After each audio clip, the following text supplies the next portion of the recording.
कुनै पनि राष्ट्रको सेना त्यो राष्ट्रको चाहिँ अन्तिम तागत हो। यदि राष्ट्र सबल राष्ट्र हो भने केही विषम परिस्थिति सिर्जना भयो भने कुनै पनि राष्ट्रको सेनाले हस्तक्षेप गर्छ।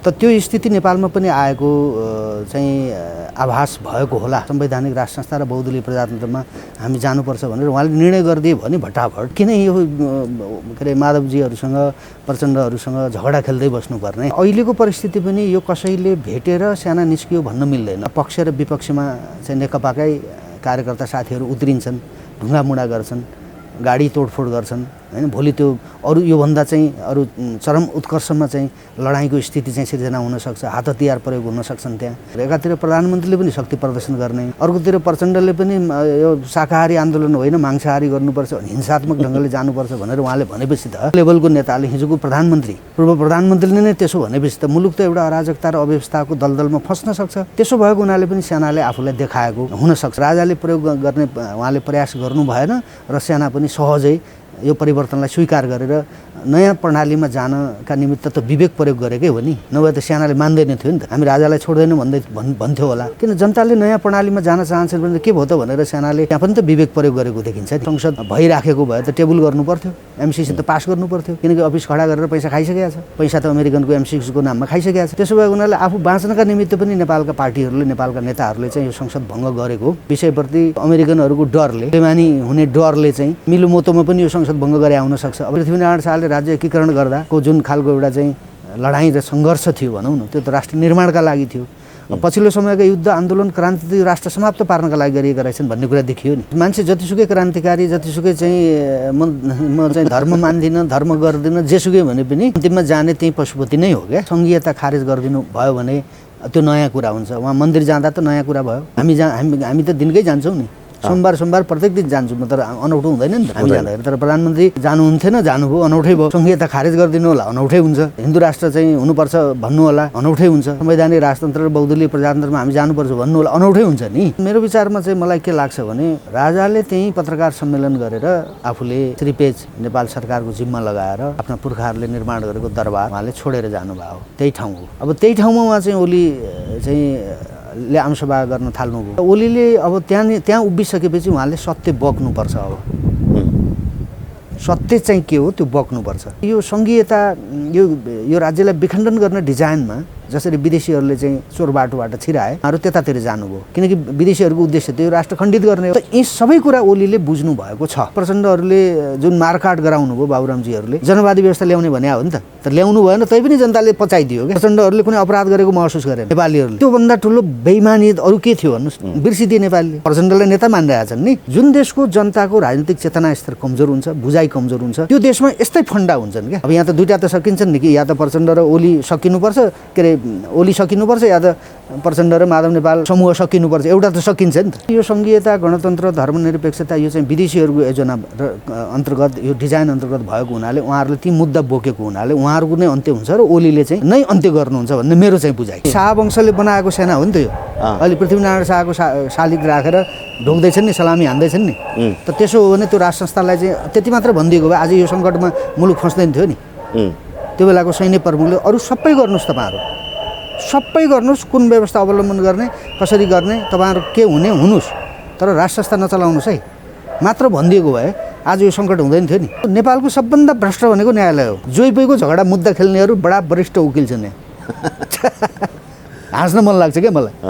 अनि न्यायाधीशहरू श्रीमानहरू चाहिँ श्रीमान श्रीमतीको चाहिँ झगडा खेल्ने अनि बडा ठुला ठालु पल्टिने, यिनीहरूले बिगारेको हो नि देश। संसद चाहिँ पुनर्स्थापना नगर्ने भने त चुनावमा जान्छ देश होइन। अब चुनाव हुँदैन भनेर चुनावमा नजाने मांसाहारी आन्दोलन गर्नुपर्नेहरू चुनावमा गएनन् भने त रक्तपात हुन्छ देशमा, गृहयुद्ध हुन्छ, चुनावै हुँदैन।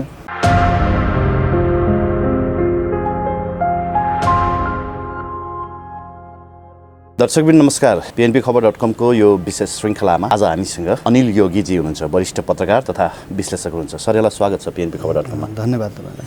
आराम हुनुहुन्छ? आराम छ। मैसँगको अन्तर्वार्तामा यहाँले नेपाली सेना अब तिम्रो काम छैन, देश बेचिँदा पनि टुलु हेरेर बस्ने, तिमी डमरू बजाएर बस भनेर बोल्नु भएको थियो। पछिल्लो समय त सेनाले एकदमै सक्रियता बढाएको देखिन्छ नि। यसले केही सन्देश दिन सक्छ? मतलब माघ 19 गते राति सेना सडकमा निस्कियो। आज माघ 21 गते पनि उनीहरूको एक किसिमको अभ्यास जारी छ होइन। यो संयोग मात्रै मान्न सक्छौँ हामीले या सन्देश पनि छ? धन्यवाद युवराजी। अब यो चाहिँ सेनाको जुन नियमित अभ्यास भनिएको छ, यो नियमित हो वा होइन त्यो उहाँहरूले नै भन्ने कुरा हो। तर प्रश्न चाहिँ के हो भने देशको स्थिति चाहिँ सहज छैन। त्यो राष्ट्रिय सुरक्षाका दृष्टिकोणले, बाह्य सुरक्षाका दृष्टिकोणले सेनाले परिस्थितिलाई नजरअन्दाज गर्न मिल्दैन। त्यसो भएको हुनाले पनि सेनाले आफ्नो उपस्थिति हामी पनि छौँ है भनेर देखाएको हुनुपर्छ। हामी यहाँ छौँ भनेर देखाएको हुनसक्छ। देखाएको हुनसक्छ। र तपाईँले भनेको मैले भन्दै आएको कुरा जे भन्नुभयो,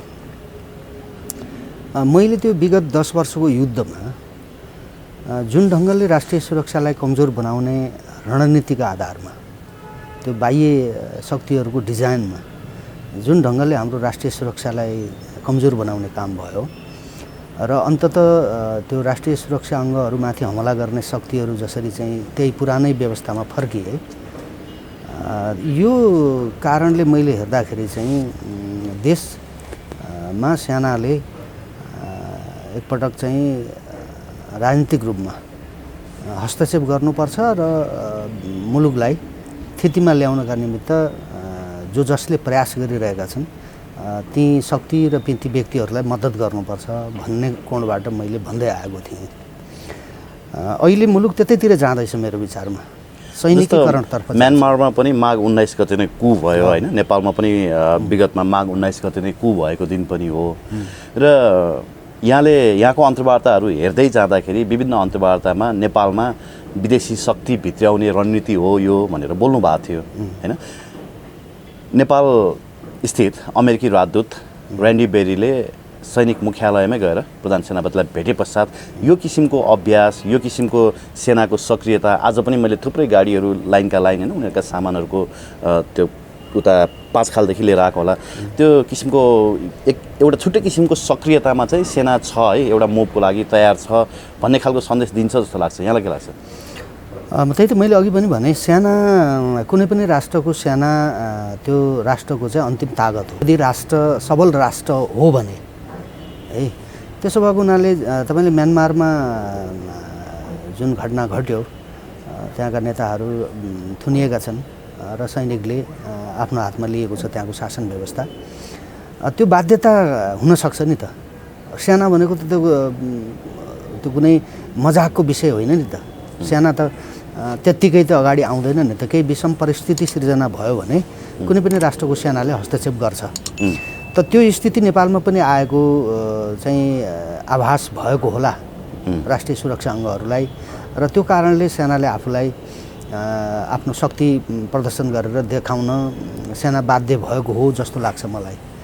त्यो किन पनि त्यस्तो भयो होला भने अहिले सत्तासीन पार्टी विभाजनको सङ्घारमा छ, विभाजन लगभग भइसकेको छ र प्रधानमन्त्री स्वयं आन्दोलनमा हुनुहुन्छ, सरकार स्वयं आन्दोलनमा छ। प्रधानमन्त्री चाहिँ खास के को लागि आन्दोलनमा हुनुहुन्छ त्यो चाहिँ बुझिएन कि।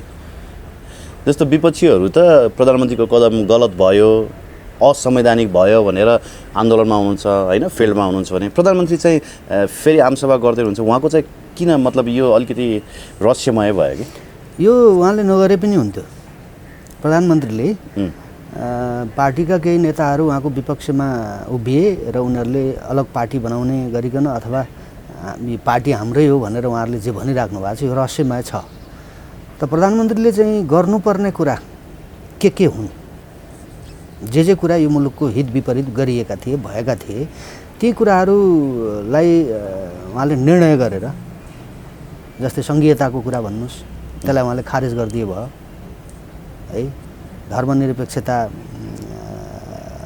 जुन छ, हिन्दू राष्ट्र कायम हुनुपर्छ भन्ने आम नेपालीहरू केहीले यसमा असन्तुष्टि पनि जनाएका छन् उसो त। तर अत्याधिक बहुमत पक्ष चाहिँ नेपाल हिन्दू राष्ट्र हुनुपर्छ भन्ने छन् नि। उहाँले हिन्दू राष्ट्र घोषणा गरिदिए भयो र अहिले पछिल्लो समयमा यो देशलाई चाहिँ एउटा राष्ट्रको प्रमुखको हिसाबले निष्पक्ष एउटा संस्थाको रूपमा काम गर्नुपर्ने अथवा गर्दै आएको जुन राज संस्था थियो त्यो राज संस्था पनि असंवैधानिक तरिकाले त्यसलाई चाहिँ हटाइएको छ र नेपालीहरू स्वतःस्फूर्त रूपमा राज संस्थामा फर्किन चाहेको स्थिति पनि हो।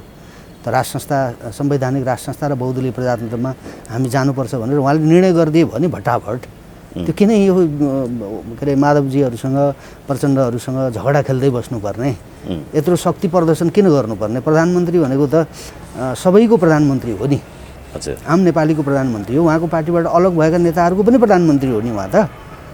किन त्यो स्तरमा उहाँले चाहिँ शक्ति प्रदर्शन गर्नुभयो, किन गर्दै हुनुहुन्छ? त्यो त्यति हेर्दाखेरि त्यति राम्रो देखिएको छैन। मैले भन्न खोजेको के भने देशको स्थिति अप्ठ्यारो अवस्थामा छ। अघि तपाईँले भनेकै जस्तो सेनाले, मैले खास त्यो सन्दर्भ किन जोडेँ भने ऱ्यान्डी बेरीको पनि कुरा त्यहाँ ल्याएर कसरी जोडेँ र यहाँको पनि अन्तर्वार्ताको कुरा किन जोडेँ भने सेना आफै सक्रिय भयो कि सेनालाई कसैले सक्रिय बनायो भन्ने मेरो प्रश्न थियो।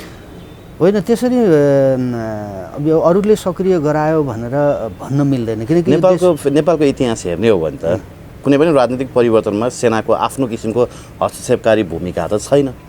सेनाले स्वविवेक प्रयोग गरेका ठाउँहरू छैनन्। तर यो पालि सेनाले स्वविवेक प्रयोग गरे जस्तो देखाएर यो राजनीतिक तरलताको बिचमा ऊ बाहिर निस्किनु भनेको चाहिँ र त्योभन्दा अगाडिका पृष्ठभूमिहरू हेर्ने हो भने पनि सक्रिय भएको हो कि गराइएको हो अलिक बुझ्न सकिन्छ कि होइन? सेनाको भूमिका त हेर्नुहोस्, युद्धको बेलामा सेना शान्तिको पक्षमा थियो, किनकि नेपाली सेना त विश्वमा जहाँ जहाँ चाहिँ समस्याहरू छन् युएन मार्फत त्यहाँ चाहिँ गएको छ र त्यहाँका विद्रोहीहरूलाई हाम्रो सेनाले चाहिँ उनीहरूलाई संरक्षण गरेको छ, उनीहरूलाई मार्दैन। नेपाली सेना भनेपछि अरू देशका चाहिँ द्वन्द्वग्रस्त चाहिँ देशका त्यहाँका नागरिकहरूले, त्यहाँका विद्रोहीहरूले पनि हाम्रो सेनालाई उनीहरूले अट्याक गर्दैन कि नेपाली सेनाले मारिहाल्दैन भनेर उनीहरू शरण लिन आउँछन्। त त्यस्तो सेना यो देशमा चाहिँ युद्ध चलिरहँदा मलाई अनुभव छ। 56 सालमा मलाई त्यति बेलाका सैनिक सचिव विवेक शाहले मलाई भेट्नु भएको थियो।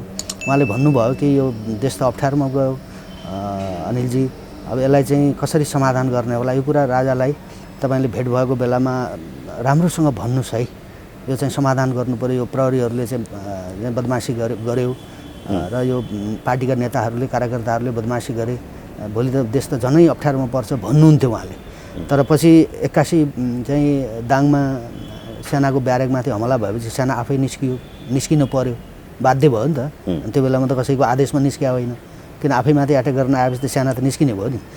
त्यसो भएर अहिलेको परिस्थिति पनि यो कसैले भेटेर सेना निस्कियो भन्न मिल्दैन। अहिलेको परिस्थिति के छ भने जस्तै हामीले देखिराखेका छौँ नेताहरू पक्ष र विपक्षमा चाहिँ नेकपाकै कार्यकर्ता साथीहरू उत्रिन्छन्, ढुङ्गामुढा गर्छन्, गाडी तोडफोड गर्छन् हैन। भोलि त्यो अरू योभन्दा चाहिँ अरू चरम उत्कर्षमा चाहिँ लडाइँको स्थिति चाहिँ सिर्जना हुनसक्छ, हात हतियार प्रयोग हुन सक्छन् त्यहाँ। त त्यस्तो भयो भने त त्यसले त गृहयुद्ध निम्त्याउँछ नि।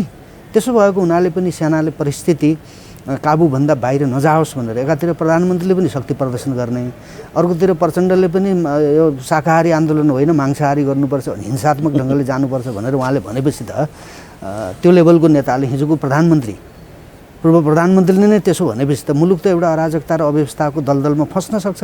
त्यसो भएको हुनाले पनि सेनाले आफूलाई देखाएको हुनसक्छ, किनकि भोलि उहाँले 23 गते प्रधानमन्त्रीले जुन शक्ति प्रदर्शन गर्दै हुनुहुन्छ त त्यसबाट चाहिँ नकारात्मक एउटा चाहिँ परिस्थिति सिर्जना भयो, मुठभेडको स्थिति भयो, त्यहाँ चाहिँ दङ्गा हुने स्थिति भयो भने त सेनाले त आफ्नो तयारी गर्नु पर्यो नि। त त्यसो भएको हुनाले पनि सेनाले आफूलाई देखाएको होला, हुनुपर्छ भन्ने मेरो अनुमान चाहिँ। तर मेरो विचारमा के भने नेपालको सेनाले चाहिँ जस्तै राज संस्थालाई राजाले चाहिँ निस्किन खोजेपछि राजाले प्रयोग गर्न चाहिँ पनि सक्थे नि त्यो सेनालाई, तर राजाले प्रयोग गर्ने उहाँले प्रयास गर्नु भएन र सेना पनि सहजै यो परिवर्तनलाई स्वीकार गरेर नयाँ प्रणालीमा जानका निमित्त त विवेक प्रयोग गरेकै हो नि, नभए त सेनाले मान्दैन थियो नि त। हामी राजालाई छोड्दैनौँ भन्थ्यो होला, किन जनताले नयाँ प्रणालीमा जान चाहन्छन् भने के भयो त भनेर सेनाले त्यहाँ पनि त विवेक प्रयोग गरेको देखिन्छ नि। त्यसो हुनाले अहिले पनि सेनाले चाहिँ मेरो विचारमा परिस्थितिलाई नजरअन्दाज गर्नुभन्दा भोलि परिस्थिति बिग्रिएको खण्डमा त फेरि सेना फस्छ त्यहाँ। त्यसो भएको हुनाले पनि आफ्नो सजगता सेनाले अपनाएको होला भन्ने लाग्छ मलाई चाहिँ। ठिक छ सर। अब केपी ओलीकै कुरा यहाँले पटक पटक जोडिहाल्नु भयो होइन। केपी ओलीले संसद विघटन गरे पश्चात तपाईँ हामी साक्षात्कार गर्ने समय मिलेको थिएन होइन। म यो संसद विघटनकै कुरालाई लिएर सुरुवात गर्न चाहन्छु। यहाँलाई चाहिँ के लाग्छ, केपी ओलीले ठिक कदम चाल्नु भएको हो देश र जनताको पक्षमा? त मेरो विचारमा यो प्रजातान्त्रिक शासन व्यवस्थामा विभिन्न विषयहरूमा बहस गर्ने, छलफल गर्ने, जनताका मुद्दाहरूलाई उठान गर्ने, के ठिक के बेठिक राष्ट्रिय मुद्दाहरू, अन्तर्राष्ट्रिय मुद्दाहरू छलफल गर्ने, बहस गर्ने थलोको रूपमा संसदलाई लिने गरिन्छ। तर प्रधानमन्त्रीले चाहिँ आफ्नो सत्ता स्वार्थका लागि र आफ्नो चाहिँ प्रधानमन्त्री पद चाहिँ नेताहरूले आफ्नो पार्टीकै चाहिँ कारणले उहाँले चाहिँ सत्ताबाट बाहिरिनुपर्ने स्थिति जुन सिर्जना भएको उहाँलाई महसुस भयो, त्यसपछि उहाँले चाहिँ संसद भङ्ग गरिदिनु भयो। यो चाहिँ पहिलो घटना होइन, किनकि यहाँ चाहिँ पटक पटक गरिँदै आएको छ। गिरिजाप्रसाद कोइरालाले बहुमतको आफ्नो सरकार हुँदा पनि उहाँले दुई तिहाई थियो उहाँको पनि, त उहाँले चाहिँ संसद भङ्ग गरेर चाहिँ जानुभयो, मध्यावधिमा जानुभयो। पछि मनमोहन अधिकारीले पनि त्यो गर्नुभयो, तर त्यही चाहिँ मनमोहन गिरिजाप्रसादले चाहिँ गरेको कामलाई अदालतले वैधानिकता दियो। मनमोहन अधिकारीले गरेको मध्यावधि चुनावलाई वैधानिकता दिएन। अब यो कसले के गर्छन् यहाँ होइन। त्यसो भएको हुनाले यहाँ शासकहरूले, शासन प्रशासनमा बसेकाहरूले, न्यायालयमा बसेकाहरूले विवेक प्रयोग नगरिदिने र प्रधानमन्त्रीले जो चाहिँ उसको केही अधिकार हुन्छ, अब उसले आफ्नो अधिकारलाई तपाईँको दुरुपयोग गर्ने त्यो प्रवृत्ति चाहिँ ओलीसम्म आइपुग्दा त्यो देखियो। शेरबहादुरले पनि गरेकै हो होइन। त्यसो भएर यो चाहिँ के भने यो उहाँले मेरो विचारमा यो व्यवस्था अनुसार चाहिँ उहाँले आफ्नो अधिकार प्रयोग गरे हो। तर संवैधानिक हिसाबले, कानुनी हिसाबले र अहिलेको संविधानले उहाँलाई त्यो अधिकार दिएको छैन भनेर बहस त चलिरहेको छ नि त। त्यसो भएको हुनाले यो चाहिँ के व्यक्तिगत रूपमा मेरो चाहिँ के भने उहाँले ठिक गर्नुभयो भन्छु म। किन ठिक गर्नुभयो त भन्दा यो संसदभित्र यो देशका हित विपरीत राष्ट्रिय अन्तर्राष्ट्रिय चाहिँ विषयहरू त्यहाँभित्र उठाइएका थिए। जस्तै एमसिसीकै कुरा भयो, अरू अन्य चाहिँ भारतीयहरूसँगका हाम्रा सीमा सम्बन्धीका विवादहरू भए, नक्साका विवादहरू भए, यावत विषयहरू त त्यहाँभित्र उठे नि होइन। त त्यो कारणले पनि त्यो संसद भङ्ग गर्दा एक हिसाबले फाइदा भयो भन्ने लाग्छ मलाई। किनभने नभए त्यो संसद भइराखेको भए त टेबल गर्नु पर्थ्यो, एमसिसी त पास गर्नु पर्थ्यो, किनकि अफिस खडा गरेर पैसा खाइसकेको छ होइन। अफिस त चलाएको छ नि त, पैसा त अमेरिकनको एमसिसीको नाममा खाइसकेको छ। त्यसो भएको हुनाले आफू बाँच्नका निमित्त पनि नेपालका पार्टीहरूले, नेपालका नेताहरूले चाहिँ यो संसद भङ्ग गरेको विषयप्रति यो अमेरिकनहरूको डरले, सुलेमानी हुने डरले चाहिँ मिलोमोतोमा पनि यो संसद भङ्ग गरे आउन सक्छ। अब तर त्यसको तथ्य, त्यसको प्रमाण त मसँग छैन। तर यो संसद चाहिँ भङ्ग गर्नु चाहिँ मेरो विचारमा ओलीले व्यक्तिगत रूपमा त म त ठिक गरे भन्छु। किनभने यो यतिका चाहिँ संसद पालिराख्नुभन्दा, त्यहाँभित्र त्यो चाहिँदा नचाहिँदा विषयमा बहस गरिराख्नुभन्दा, छलफल गरिराख्नु र राज्यको ढुकुटी चाहिँ रित्याउनुभन्दा त्यो भङ्ग गरेकै ठिक छ। किन कुन चाहिँ संसद, कुन चाहिँ तपाईँको सभासदले यो देशको हितमा काम गर्नुपर्छ भनेर कहीँ छलफल गरेको त सुनिँदैन नि त। उहाँहरू चाहिँ औपचारिकता निर्वाह गर्नका निमित्त संसदमा उभिने, अनि त्यहाँ भाषण गर्ने, अनि त्यसपछि अर्कै धन्दा गर्ने। अरू विदेशीहरूका चाहिँ सेमिनारहरूमा, गोष्ठीमा कहाँ डुल्न जाने, त गाउँ डुल्न कोही पनि नजाने, जनताका दुःख उठाउन कोही पनि नजाने। अहिले त गाउँ डुल्न नि पाए, अहिले त गाउँ डुल्न पनि अब सहज छैन नि अहिले त। अब लखेट अब एउटै पार्टीमा मारामार छ, गाउँमा गयो कि भागाभाग, लुकालुक। अब यो खालको बेजेती चाहिँ जुन नेताहरूले आफै कमाए क्या, अब यो चाहिँ के भने विवेकहीनताको पराकाष्ठा हो भन्छु म। त्यसो भएको हुनाले यो संसद भङ्ग भयो, त्यसपछिको परिस्थिति अरू थप जटिल बन्दै गयो। त त्यो कारणले गर्दा मुलुक एउटा अकल्पनीय राजनीतिक दुर्घटनाको सङ्घारमा छ। कति बेला के हुन्छ यसको टुङ्गो छैन। यो हिसाबले हेर्दाखेरि चाहिँ नेपालको राजनीतिक व्यवस्था, यी पार्टीहरूले अहिलेसम्म गरेको यिनको सङ्घर्ष, यिनले गरेका क्रान्ति, यिनले गरेका युद्ध, यिनले गरेका यी आन्दोलन, यिनले भन्दै आएको यो चाहिँ तथाकथित उपलब्धि अथवा परिवर्तन उहाँहरूले जे भन्नुहुन्छ नि नेपालका नेताहरूले यी चाहिँ फगत कुरा हुन् भन्ने देखियो कि उहाँहरूको झगडाले। किनकि क्रान्ति पनि त्यति ठुलो क्रान्ति भयो कि पृथ्वीनारायण शाहले राज्य एकीकरण गर्दा को जुन खालको एउटा चाहिँ लडाइँ र सङ्घर्ष थियो भनौँ न, त्यो त राष्ट्र निर्माणका लागि थियो। पछिल्लो समयका युद्ध आन्दोलन क्रान्ति त राष्ट्र समाप्त पार्नका लागि गरिएका रहेछन् भन्ने कुरा देखियो नि। राष्ट्र त कमजोर भयो, कमजोर बनाइयो।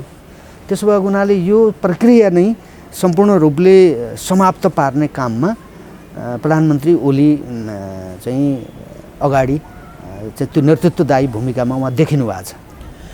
ओके, अब प्रधानमन्त्री केपी शर्मा ओली लामो समयदेखि एउटा कम्युनिस्ट आन्दोलनमा होमिएका व्यक्ति, अब अहिले आएर उहाँ पशुपतिनाथमा गएर पूजाआजा पनि गर्नुभयो। अब क्षमा पूजा गर्नुभयो र सायद 1.25 लाख बत्ती पनि बाल्नुभयो होइन। तत्पश्चात माघ 23 गते चाहिँ केपी ओलीले हिन्दू राज्य घोषणा गर्न सक्छन् भनेर एकजना वरिष्ठ नेता सुरेन्द्र पाण्डेले त आरोप नै लगाउनु भएको छ माइतीघरमा उभिएर होइन। यो हिसाबले हेर्ने हो भने अब केपी ओली चाहिँ तपाईँहरूकै किताबमा उभिनु भएको हो। अब उहाँ यो सङ्घीयता, हिन्दू राज्य होइन, धर्म के भन्छ गणतन्त्रको विपक्षमा उभिनु भएको जस्तो लाग्यो। होइन, त्यो हाम्रो पक्षमा भन्दा पनि उहाँ जनताको पक्षमा उभिनु भएको हो भन्ने मेरो बुझाइ चाहिँ। त उहाँले पूजा गर्नुभयो, त्यो अनौठो लाग्दैन मलाई। किनकि यो देशको तर हिजो मोहनचन्द्र अधिकारीले चाहिँ जप गरे, पूजा हल्का त्यो पूजापाठ गर्दाखेरि उहाँले देख्नुभयो अरे, अनि उहाँले गएर पार्टीमा चाहिँ कारबाहीको सिफारिस समेत पनि गर्नुभएको व्यक्ति हुनुहुँदो रहेछ। अब मान्छेमा अलिकति त्यो शारीरिक अवस्था भनौँ न ऊ कमजोर हुँदै गए पछाडि मानिसमा आध्यात्मिक कुराहरू चाहिँ बढ्दै जाँदो रहेछ, आध्यात्मिक चेत खुल्दै जाँदो रहेछ। त्यही बुझ्नु पऱ्यो हामीले। होइन, त्यो त त्यही हेर्नुहोस्, मान्छे जतिसुकै क्रान्तिकारी, जतिसुकै चाहिँ म चाहिँ धर्म मान्दिनँ, धर्म गर्दिनँ, जेसुकै भने पनि अन्तिममा जाने त्यही पशुपति नै हो क्या है। चाहे त्यो जीवित भएर जाओस्, चाहे मृत शरीर लिएर जाओस्, त्यहाँ नगइकन सुखै छैन क्या। त यो धर्म छाडेको हुनाले आएको सङ्कट हो नि त यो त। नेपालका नेताहरूले आफ्नो स्वधर्म, मानव धर्म छाडेको हुनाले विदेशीहरूका चाहिँ डिजाइनमा, विदेशीहरूका विचार बोकेर हिँडेको हुनाले उहाँहरूको पतन भयो हो नि त। यो अहिले त नेपालीहरूले अलि विगतको भन्दा अलिकति बढी बुझे, नभए उहाँहरूको भनाइप्रति त आम नेपालीहरू सहमत भएका हुन् नि, पटक पटक सहमत भएका हुन् नि, मतदान गरेका हुन् नि। कम्युनिस्टको 2/3 तपाईँको सरकार बन्यो त जनताले त धर्म मानेर पनि नेपालका नेताहरूलाई विश्वास गरेका हुन् नि, नेताहरूले धर्म नमान्दा पनि कि देशका लागि राम्रो गरून् यिनीहरूले भनेर हो नि। त त्यो उहाँहरूले नगरेपछि अब त प्रधानमन्त्री ओली यो पहिलोचोटि मात्रै चाहिँ अहिले मात्रै प्रधानमन्त्री भएको होइन नि, योभन्दा पहिला पनि प्रधानमन्त्री हुनुभयो, गृहमन्त्री हुनुभयो। त कुनै पनि बेलामा उहाँ चाहिँ मन्त्री जानु भएन क्या। किनकि के लाज हुन्थ्यो कुन्नी उहाँहरूलाई। अब विदेशीहरूले चाहिँ बोलायो भने चाहिँ त्यो होली वाइन खान चाहिँ जाने, सिङ्गो सरकारले लिएर जानुभयो होइन। सङ्घीय सरकारका चाहिँ मुख्यमन्त्रीहरूदेखि लिएर सारालाई चाहिँ बोलाएर त्यहाँ चाहिँ सहभागी गराउनु पऱ्यो, त्यो होली वाइन खाए होइन। तर मन्दिर जान त उहाँले लाज मान्नु भएको थियो नि त। यो जनताको दबावले गर्दाखेरि जनताले चाहिँ के भनिराखेका छन् त्यो कुरा ओलीले, प्रधानमन्त्रीले बुझेर अब यी नेताहरूसँग यो सङ्घीयताको पक्षधर, गणतन्त्रको पक्षधर र यो धर्मनिरपेक्षताको पक्षधरहरू त सडकमा आए नि त। त उनीहरूलाई काउन्टर गर्नका निमित्त र जनताको साथ लिनका निमित्त पनि त पशुपतिमा पूजा गर्नै पर्यो होइन। सम्भव भएसम्म त उहाँले हिन्दू राष्ट्र पनि घोषणा गर्नु पर्यो, सङ्घीयता पनि खारेज गर्नु पर्यो होइन। जस्तो माघ 23 गते गर्ने भनिएको जुन विशाल आमसभा छ नि प्रधानमन्त्री पक्षधरहरूबाट अथवा भनौँ प्रधानमन्त्री स्वयंबाटै त्यहाँ सम्बोधन गर्ने पनि कुरा छ। केही गोप्य कुरा चाहिँ त्यहाँ उहाँले सम्बोधन गर्नुहुने अथवा केही होइन अलिकति त्यो चकमा दिन भनौँ न एकदम त्यो रहस्यात्मक तरिकाले पदार्पण गर्नको लागि त उहाँ एकदम माहिर पनि हुनुहुन्छ होइन। केही कुराहरू चाहिँ उहाँले खोल्नुहुन्छ त्यो दिन भनेर उहाँका नेताहरूले नै बोलिरहेका छन् होइन। खासमा के हो त्यो नारायण हिटी अगाडि बसेर आमसभा गर्नुको सिग्निफिकेन्स के हुन जान्छ? त्यो दिन गर्ने भनेको गोप्य सूचना के हो? उहाँले त्यो दिन गर्ने भनेको सम्बोधन होइन के हुनसक्छ होला? होइन, मेरो विचारमा नेपालका नेताहरूसँग चाहिँ त्यस्तो नयाँ कुनै तरक्की ल्याउने ढङ्गले केही कुरा भन्छन् जस्तो मलाई लाग्दैन। मैले अघि पनि भने सङ्घीयता खारेज गरिदिनु भयो भने त्यो नयाँ कुरा हुन्छ। उहाँ मन्दिर जाँदा त नयाँ कुरा भयो होइन। हामी त दिनकै जान्छौँ नि, सोमबार प्रत्येक दिन जान्छौँ, तर अनौठो हुँदैन नि त हामी जाँदाखेरि। तर प्रधानमन्त्री जानुहुन्थेन, जानुभयो, अनौठै भयो। सङ्घीयता खारेज गरिदिनु होला अनौठै हुन्छ होइन। यो हिन्दू राष्ट्र चाहिँ हुनुपर्छ भन्नु होला अनौठै हुन्छ होइन। राष्ट्र संस्था संवैधानिक राजतन्त्र र बहुदलीय प्रजातन्त्रमा हामी जानुपर्छ भन्नु होला अनौठै हुन्छ नि। त्यसो भएको हुनाले उहाँले नयाँ कुरा केही गर्नुहुन्छ जस्तो लाग्दैन। हिन्दू राष्ट्र पनि उहाँले अहिले तत्काल घोषणा गर्नु होला भन्ने पनि लाग्दैन। राष्ट्र संस्थाको विषयमा त उहाँले सायद कुनै प्रश्नै उच्चारण त गर्नुहुन्न भन्ने लाग्छ। जस्तो नारायण हिटी अगाडि जुन आमसभा राख्नु भएको छ नि, अनि यहाँले पनि अघि भन्नुभयो पशुपति जाने भनेको चाहिँ हाम्रो राजावादी र हिन्दूवादी साथीहरूलाई पनि एक किसिमको डाइभर्सन गराउनको लागि हो भन्नुभयो। नारायण हिटी अगाडि राख्नु चाहिँ त्यो देखिएको मास होइन, त्योभन्दा अगाडि जुन किसिमको आन्दोलन चाहिँ सडकमा देखिएको थियो नि तपाईँहरूले गर्नुभएको आन्दोलन, त्यो मासलाई पनि म त्यहाँ तान्छु भनेर चाहिँ त्यो स्ट्राटेजिक पोइन्ट अफ भ्यूबाट हेर्न सकिन्छ होइन? त्यो चाहिँ अब त्यहाँ चाहिँ अब त्यो के हिसाबले चाहिँ त्यो आमसभा चाहिँ त्यो त्यहाँ राखियो अब त्यो उहाँहरूलाई थाहा होला। तर मेरो विचारमा चाहिँ मलाई के लाग्छ भने राजाले त्यहीँ पत्रकार सम्मेलन गरेर आफूले श्रीपेज नेपाल सरकारको जिम्मा लगाएर आफ्ना पुर्खाहरूले निर्माण गरेको दरबार उहाँले छोडेर जानुभयो त्यही ठाउँ हो है। अब त्यही ठाउँमा उहाँ चाहिँ ओली चाहिँ आमसभा गर्न थाल्नुभयो त ओलीले अब त्यहाँ उभिसकेपछि उहाँले सत्य बोक्नुपर्छ। अब सत्य चाहिँ के हो त्यो बोक्नुपर्छ। त्यो भने के भने यो सनातन चाहिँ हिन्दू राष्ट्र हो, धर्म होइन हिन्दू, त्यो एउटा फिलोसफी मात्र हो। हाम्रो मन्दिर जाने पूजा गर्ने ढुङ्गालाई देउता मान्ने होइन, आस्था जनाउने अनि त्यहाँ सिन्दुर टिका लगाइदिएर त्यहाँ ढोग्ने यो हाम्रो संस्कार हो, यो धर्म होइन। तर धर्म चाहिँ के हो त भन्दा मानव धर्म हो। त्यो मानव धर्म भनेको हिन्दू धर्मले अथवा हिन्दू संस्कारले त्यसको प्रतिनिधित्व गर्छ। त्यसो भएको हुनाले उहाँले यो 20-30 वर्षमा यो देशमा जे जस्तो राजनीतिक व्यवस्थाका लागि उहाँहरूले सङ्घर्ष गर्नुभयो, लडाइँ लड्नुभयो, क्रान्ति गर्नुभयो, जेल जानुभयो, जेल बस्नुभयो, सारा कुरा गर्नुभयो नि त। तर त्यति गरिसकेपछि पनि उहाँहरूले यो मुलुकप्रति न्याय गर्न सक्नु भएन, नेपाली जनताप्रति न्याय गर्न सक्नु भएन। जनता कहिले पनि उहाँहरूप्रति सन्तुष्ट भएको देखिएन। उहाँहरूले आफूले पाएको मतको जुन प्रतिशत छ त्यति मात्रै जनताले दिएको मतले करोडौँ नेपाली जनताको प्रतिनिधित्व गर्न सकिँदैन। त्यो कुरामा उहाँहरूले कहिले पनि ख्याल गर्नु भएन। नेताले, राजनेताले त आम नेपाली जातिको, आम नेपाली जनसमुदायको प्रतिनिधित्व गर्नुपर्छ। जसले आफूलाई मत दिएनन् तिनको पनि त प्रतिनिधित्व गर्नुपर्छ सत्ता र शक्तिमा गइसकेपछि। त्यो पनि उहाँहरूले गर्नु भएन। त्यसो भएको हुनाले यो सङ्घीयता यो राज्यलाई विखण्डन गर्ने डिजाइनमा जसरी विदेशीहरूले चाहिँ चोर बाटोबाट छिराए उहाँहरू त्यतातिर जानुभयो। अहिले सङ्घीय चाहिँ सरकार चलाउनका निमित्त विदेशी संस्थासँग उहाँहरूले चाहिँ ऋण माग्दै हुनुहुन्छ, त्यही सङ्घीयता धानी राख्नका लागि। ऋण दिनु तयार पनि छन् किनकि विदेशीहरूको उद्देश्य त्यो राष्ट्र खण्डित गर्ने हो। यी सबै कुरा ओलीले बुझ्नु भएको छ, मेरो बुझाइमा चाहिँ उहाँले बुझ्नु भएको छ। र मैले पछिल्लो समयमा प्रधानमन्त्री ओलीले गरेका काम ठिक छन् यो कारणले भनेको हो। र उहाँले निर्णय गर्नुपर्छ। 23 गते उहाँले नयाँ कुरा केही भन्नुहुन्छ भन्ने जुन चर्चा चलाइएको छ, केही पार्टीकै चाहिँ नेताहरूले त्यो चर्चा चलाइरहेका छन् र सञ्चार माध्यममा ती कुराहरू आएका छन्। त ओलीले त्यही गरिदिए हुन्छ। हिन्दू राष्ट्र गर्नुहुन्छ होला 23 गते नै। उहाँले चुनावमा जाने हो भने उहाँले चुनाव त सायद हुँदैन, तर उहाँले चुनावमा जाने जुन भन्नुभएको छ नि, चुनाव भइहाल्यो भने त मुद्दा बनाउनु पऱ्यो नि त। हिन्दू राष्ट्र कायम गर्छौँ हामी, राष्ट्र संस्था पनि हामी भोलि जनताले चाहेको हो भने राप्रपाकै लाइनमा जानु सक्नुहुन्छ। त्यो त्यहाँ नगइकन उहाँहरू अरू अडिने, प्रधानमन्त्री ओली अडिने म ठाउँ देख्दिनँ। राष्ट्रवादी शक्तिसँग, राष्ट्र संस्थासँग र हिन्दू चाहिँ धर्मावलम्बी राप्रपाकै जस्तै एक सिटमै सीमित हुने हुन् कि प्रधानमन्त्री हुने, त्यो त जनताले निर्णय गर्छ। हेर्नुहोस्, मलाई लाग्छ नेपाली जनताको कस्तो छ भने आफूले चाहेको कुरा अथवा आफूले ठम्ब्याएको कुरा तिर कोही नेता, कोही राजनीतिक पार्टी गयो भने त्यसलाई चाहिँ भोट दिइहाल्ने त्यो प्रचलन छ नि त। यसले कति इमान्दारितापूर्वक काम गर्छ र हिजो गर्यो त्यो कुराको समीक्षा चाहिँ गर्दैनन्। अहिले तत्काल चाहिँ मिठो कुरा गर्यो भने अनि उसको पछाडि दुनियाँ दौडिहाल्छन्। इतिहास चाँडै बिर्सिने है नेपालीहरू चाँडै बिर्सिन्छन्। अब त्यत्रो मारकाट तपाईँको प्रचण्डहरूले जुन मारकाट गराउनु भयो बाबुरामजीहरूले, जनवादी व्यवस्था ल्याउने भने हो नि त। तर ल्याउनु भएन, तै पनि जनताले पचाइदियो क्या। प्रचण्डहरूले कुनै अपराध गरेको महसुस गरेन। नेपालीहरूले। त्योभन्दा ठुलो बेइमानी अरू के थियो भन्नुहोस् न। बिर्सिदिए नेपालीले, प्रचण्डलाई नेता मानिरहेछन् नि होइन। यस्तो देश हो क्या यो भनेको। त्यो भएर जुन देशको जनताको राजनीतिक चेतना स्तर कमजोर हुन्छ, बुझाइ कमजोर हुन्छ, त्यो देशमा यस्तै फन्डा हुन्छन् क्या। यस्तै मान्छेहरूले कहिले केही कुरा उठाइदिन्छन्, कहिले केही कुरा उठाइदिन्छन्, अनि जनता अन्यलमा पर्छ।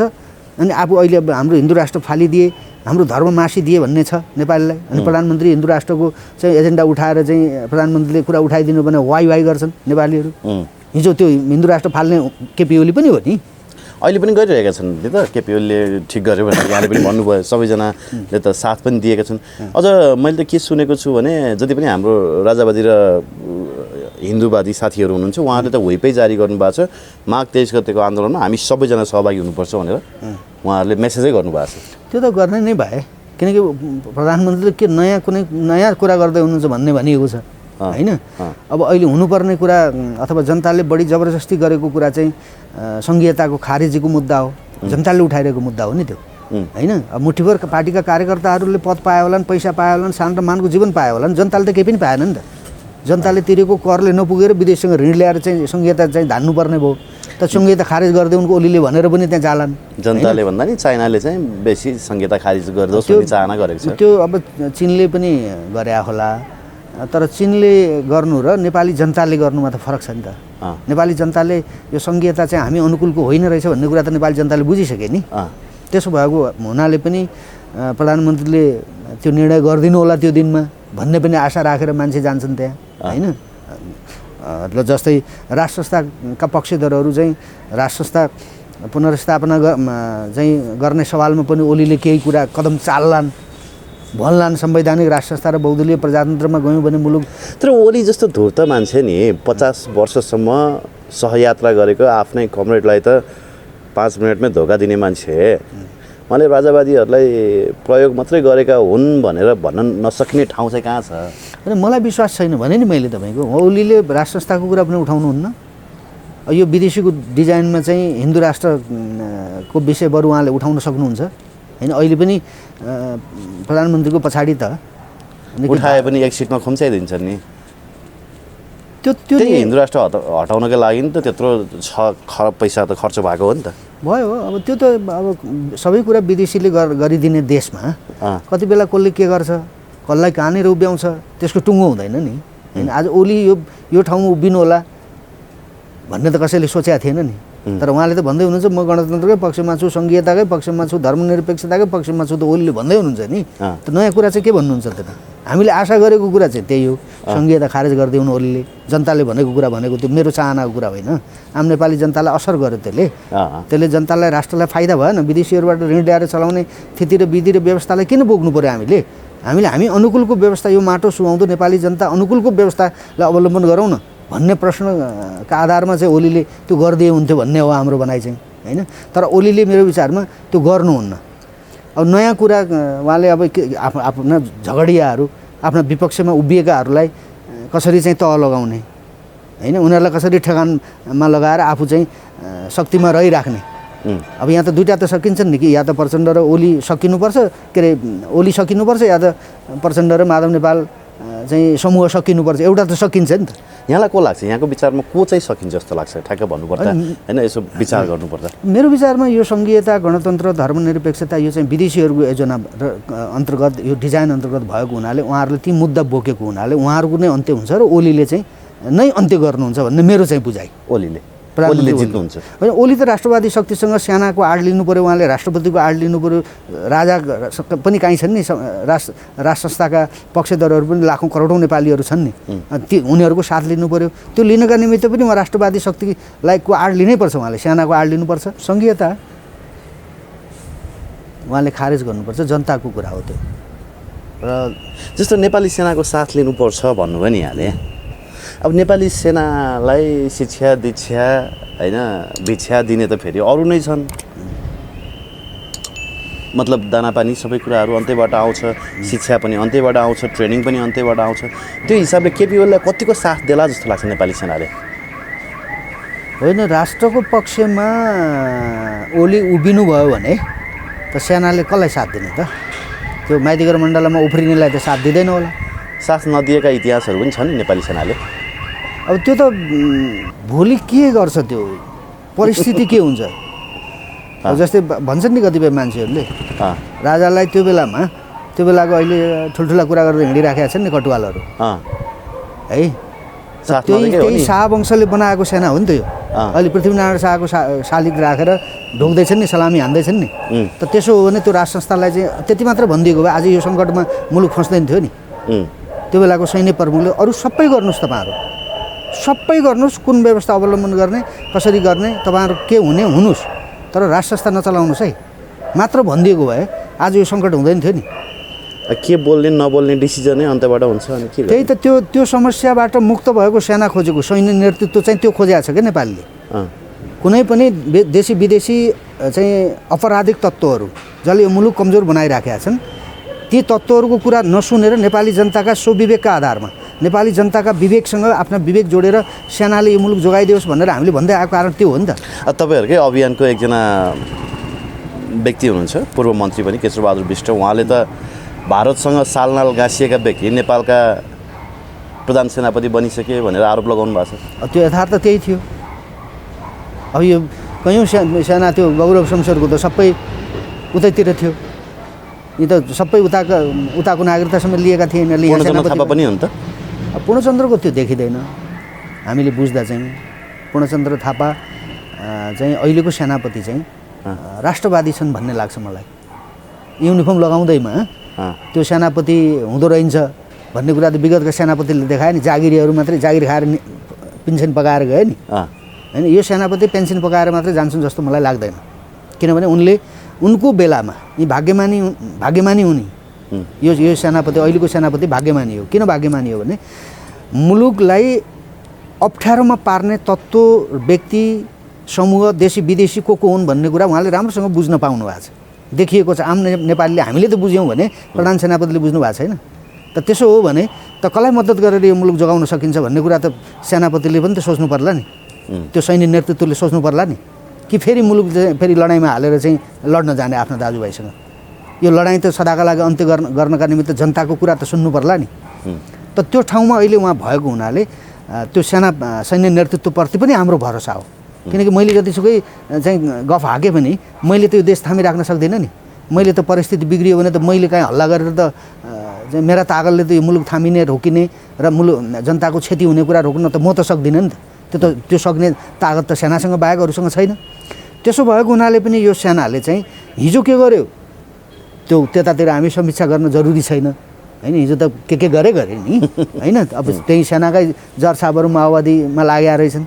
होइन एउटा त पछि प्रचण्डले सेनापति नै बनाए कति सेल्टर दिने समेत काम त्यो सबै अब त्यो मुलुकप्रतिको बेइमानी गर्नेमा कोही पनि इमान्दार भएनन् चुकेका छन् हेर्नुहोस् होइन त्यसो भएको हुनाले अहिले नेपाली जनतामा स्वाभाविक राष्ट्रवाद चाहिँ मुखरित भएको हुनाले सेनाले आफूलाई त्यहाँनिर उभ्याउनुपर्छ भन्ने हाम्रो भनाइ हो किनकि देश त बचाउनु पऱ्यो नि त यो त पुर्खाहरूले रगत बगाएर आर्जेको देश हो नि त्यो मङ्गनीमा पाएको देश त होइन नि त देश जोगाउनका निमित्त चाहिँ बल प्रयोग गर्नुपर्ने कसले त भन्दा त्यो त या त नेपाली जनताले या त नेपाली सेनाले हो होइन अब नेपाली जनता विभक्त छन् विभाजित छन् आपसमै लडाइँ गरे 10 वर्ष हिजो आपसमै लड्या हो नि त फेरि पनि त्यो लडाइँ देखिहालियो नि अहिलेको शान्तिपूर्ण आन्दोलन भनेको छ अब मांसाहारी आन्दोलन गर्ने अब शाकाहारी आन्दोलन भएन भन्नुहुन्छ प्रचण्डजीले केपी ओलीलाई साथ दिन्छ सेनाले भने पश्चात अब सङ्कटकाल लाग्न सक्ने सम्भावना कतिको छ होइन संसद पुनर्स्थापना हुँदा बित्तिकै त्यसको राति सङ्कटकाल लाग्छ ओलीजी लगाइदिनुहुन्छ पुनर्स्थापना हुने बित्तिकै त्यो संसद पुनर्स्थापना गर्दा बित्तिकै सङ्कटकाल लाग्छ तर संसद पुनर्स्थापना गराउँछन्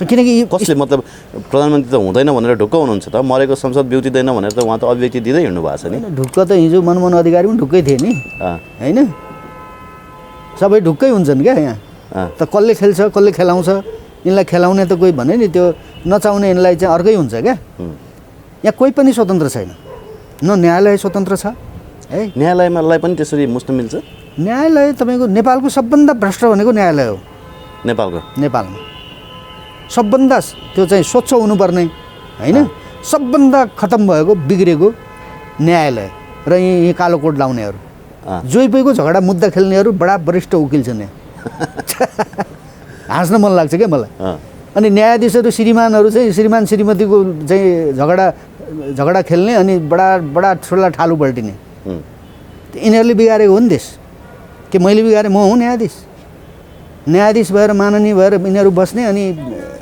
जनतालाई न्याय दिनु पर्दैन त्यसो भए संसद पुनर्स्थापना हुन्छ त्यसमा तपाईँ ढुक्क हुनुहुन्छ संसद पुनर्स्थापना भए पश्चात चाहिँ सङ्कटकाल लाग्छ होइन ओलीलाई अरू चाहिँ जबरजस्ती गर्नका निमित्त अरू चाहिँ यो विधि व्यवस्था यो सारा कुरा यिनले चाहिँदा नचाहिँदा जे गरेका छन् त्यो कुरालाई खतम गर्नका निमित्त त अहिले उपयुक्त पात्र त ओली हो नि त संसद चाहिँ पुनर्स्थापना नगर्ने हो भने त चुनावमा जान्छ देश होइन अब चुनाव हुँदैन भनेर चुनावमा नजाने मांसाहारी आन्दोलन गर्नुपर्नेहरू चुनावमा गएनन् भने त रक्तपात हुन्छ देशमा गृहयुद्ध हुन्छ चुनावै हुँदैन चुनावको घोषणा गर्यो भने के अरे यो प्रधानमन्त्रीले गरेको निर्णय जो छ त्यो निर्णयलाई चाहिँ सर्वोच्चले सदर गरिदियो भने त चुनावमा गयो नि त देश चुनावमा गयो होइन त चुनावमा नलिने हो र यहाँ कुनै अर्को थप राजनीतिक दुर्घटनामा मुलुकलाई पार्ने हो भने त संसद पुनर्स्थापना गर्नुपर्छ हजुर अब यसमा त विदेशीहरू पनि लागेका छन् यी वकिल साहबहरू मात्रै छैनन् नि न्यायाधीश मात्रै छैनन् नि यिनका पछाडि को छन् को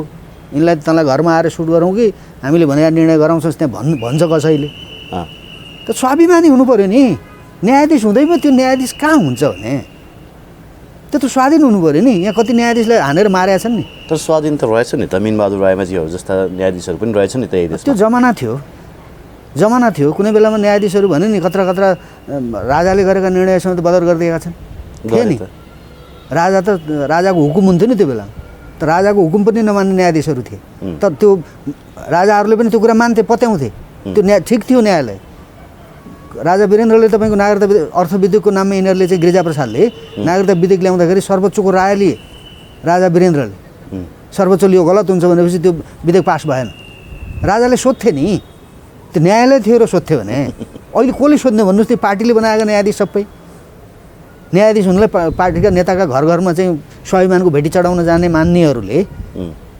यिनीहरूको विवेकको चाहिँ हैसियत यिनको चाहिँ त्यो त्यहाँ बसेको त्यो पावर कति छ भन्ने कुरा त देशी विदेशी सबैले थाहा पाएका छन् नि यिनलाई त जसले पनि अस्ति प्रचण्डले धम्काएनन् कसले हो धम्काउँदै थिए नि पख यो चाहिँ के अरे चुनावको पक्षमा निर्णय गर्यो भने तिमीहरूको के हालत हुन्छ भनेनन् अनि मलाई डराइहाल्छन् नि हिजो रामकुमारी झाँक्रीले पनि भने नि जनताले सडकमा घिसार्नेछन् भनेर अनि ठिक छ सर अब अन्तिममा एउटा प्रश्न सोध्न चाहन्छु प्रधानमन्त्री केपी शर्मा ओलीलाई यति बेला राष्ट्रनायक घोषणा गर्नुपर्छ देशको पक्षमा यति धेरै काम गर्ने चाहिँ प्रधानमन्त्री केपी शर्मा ओली मात्रै हुन् नेपालको इतिहासमा भनेर केही विश्लेषकहरू उचालिरहेका छन् खासमा त्यसमा तुक छ कि छैन होला अब यो हावादारी कुरा हो उहाँले कुनै ठुलो चाहिँ महान काम केही गर्नु भएन झगडा खेल्न चाहिँ माहिर हुनुहुन्छ तर ठिक ठाउँमा आउनु भएको छ क्या उहाँ अहिले मैले भनेको त्यतिमा ठिक ठाउँमा यी बेइमानहरूलाई तह लगाउने ठाउँमा उहाँ आउनु भएको छ होइन उहाँले खुरु जनताको पक्षमा जनताले आम नेपालीले के भनिरहेका छन् र बहुमत नेपालीले के भनिरहेका छन् प्रजातन्त्र लोकतन्त्र भनेको बहुमतका आधारमा चलाउने व्यवस्था हो नि त